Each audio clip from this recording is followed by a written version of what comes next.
Hello, this is the fifth video on the MCQ series of environment. तो आज भी total 10 questions discuss करेंगे। आज मोस्टली जो सारे सवाल से मोस्टली वो नेशनल एक्ट्स और नेशनल बॉडीज़ के ऊपर है और कुछ दो तीन सवाल डिफरेंट एरियाज से है। So this is about me. और कुछ लोग बेसिकली मेरे को मैसेज कर रहे थे regarding where I can find PDF of all the videos that I have made. तो मेरा एक टेलीग्राम चैनल है t.me/environment series। तो यहाँ पे आपको सारे वो PDFs मिल जाएंगे। जो भी वीडियोस मैंने डाली है उसके रिलेटेड जो भी PDFs है वो आपको यहाँ पे मिल जाएंगे।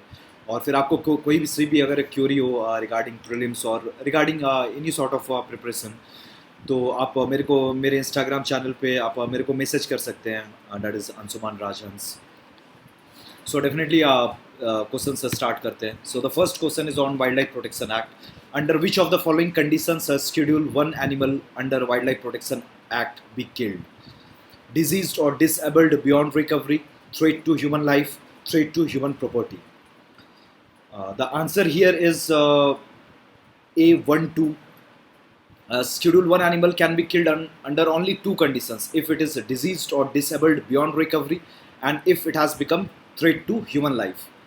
And Schedule 2 animal can be killed under all the three conditions, that is diseased or disabled beyond recovery, threat to human life, and also threat to human property. Schedule 1 animal cannot be killed for threat to human property, but Schedule 2 animal can be killed for threat to human property. So the answer here is A12.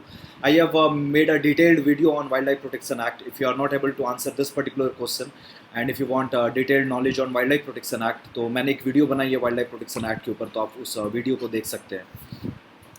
The second question is on Environment Protection Act. Which of the following rules have been made under Environment Protection Act? EIA rules, ESA guidelines, CRZ guidelines, rules 1989. जो rules 1989 है वो GM crop से related है, वो भी environment protection act के तहत ही बनाए गए। Here the answer is D all. EIA, ESA, CRZ rules 1989 सारे के सारे एनवायरमेंट प्रोटेक्शन एक्ट के तहत बनाए गए हैं। The third question is, according to Forest Conservation Act 1980, which of the following requires the consent of central government? Diversion of forest land, changing the nature of reserved forest, and leasing forest to private persons. A1 only, B1 and 2 only, C1 and 3 only, D all. The answer here is D all. Under all the three conditions, the consent of central government is required. अगर forest को non forest land में convert करना है तो भी, अगर reserve forest को late से प्रोटेक्टेड फॉरेस्ट में कन्वर्ट करना है तो भी, और अगर जो फॉरेस्ट जो अभी गवर्नमेंट के अंडर है उसको अगर लीज करना है to private persons, under all the three conditions the consent of central government is required. और एक मैं आपको स्पेशल चीज़ बता देता हूँ, अगर वाइल्ड लाइफ सेंचुरीज है चाहे नेशनल पार्क्स है, वहाँ के लैंड को डाइवर्ट करना है फॉर नॉन फॉरेस्ट पर्पस, उस केस में apart from central governments permission supreme court की भी परमिशन रिक्वायर्ड होती है। ये सुप्रीम कोर्ट का बाकायदा जजमेंट है, तो ये आपको पता होना चाहिए। मेजरली किसी इन्वायरमेंट से रिलेटेड बुक्स पे नहीं मिलेगा, लेकिन यूपीएससी काफ़ी डिटेल में ये सारे प्रोविजंस के बारे में पूछता है, तो डेफिनेटली मैंने आपको बता दिया। Now the next question is, which of the following supreme court cases defines forest? A MP Sharma case, B MC Mehta case, C Godavarman judgment, and D Francis Coralie case. The answer here is C Godavarman judgment. Godavarman judgment में supreme court ने कहा था कि अगर confusion होता है whether a land is under forest और not, तो we will go by the dictionary meaning of forest. और MC मेहता केस में सुप्रीम कोर्ट ने कहा था कि right to environment is a part and parcel of article 21, that is right to life and personal liberty. Now the next question is, which of the following statements are correct about National Ganga River Basin Authority? It has been formed under Environment Protection Act 1986. It is headed by Minister of MOEFCC, that is Ministry of Environment, Forest and Climate Change. The first statement is correct. इसी act के तहत बनाया गया है ये body. It is headed by Prime Minister. So the answer here is A1 only. Now the next question is, which of the following are greenhouse gases? Nitrogen, sulfur dioxide, ozone.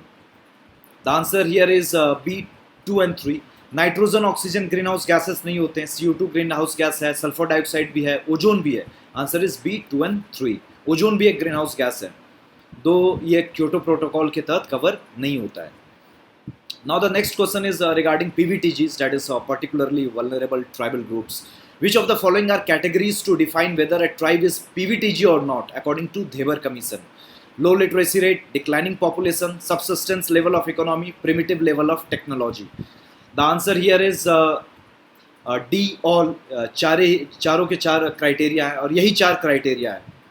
तो definitely इस बार last year UPSC ने PVTG के बारे में पूछा था, तो आपको डेफिनेटली चारों क्राइटेरिया याद होनी चाहिए। इवन मेंस में भी सवाल आ सकता है क्योंकि vulnerable section of the society paper 2 का पार्ट है मेंस का। Now the next question is NC Saxena committee, यहाँ पे एक मिसिंग है। NC Saxena committee was form to oversee the implementation of which of the following acts? Forest rights act, forest conservation act, wild life protection act, CAMPA act. The answer here is A, forest rights act. Now the next question is which of the following species are endangered as per IUCN Red List? A. Snow leopard, B. Red-headed vulture, C. Indian elephant, D. Olive ridley turtles.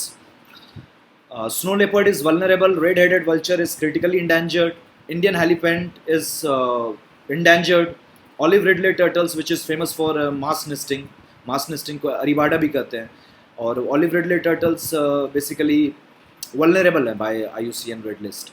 The answer is Indian elephant, Indian lion, tiger, ये सारे endangered है। और olive Ridley turtle से related आपको पता होना चाहिए कि कौन कौन साइट्स है इंडिया में, जैसे होप आइलैंड है आंध्र प्रदेश में, गहिरमाथा बीच है उड़ीसा में, और फिर रुसिकुल्ली बीच है ऑन द रुसिकुल्ली रिवर, ये भी उड़ीसा में है। Now the next question is there is a complete ban on grazing in which of the following protected areas as per Wildlife Protection Act 1972?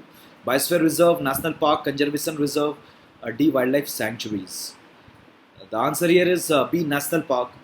Biosphere reserve wild life protection act 1972 के तहत cover नहीं होते हैं। In fact biosphere reserve किसी भी act के तहत cover नहीं होता, ये डायरेक्टली यूनेस्को के मैप प्रोग्राम के तहत आता है। कुछ आते हैं कुछ नहीं आते हैं। इंडिया में टोटल 18 बायोस्फीयर रिजर्व है जिसमें 11 मैप प्रोग्राम के तहत आते हैं। MAB that is man and biosphere programme of UNESCO. यहाँ आंसर है B, national park. National park there is complete ban on grazing. और बाद बाकी वाइल्ड लाइफ सेंचुरीज में ये डिपेंड करता है chief wild life warden of the state के डिसीजन पे, वो बैन भी कर सकता है नहीं भी कर सकता है। So this is the end of the video. Thank you for watching.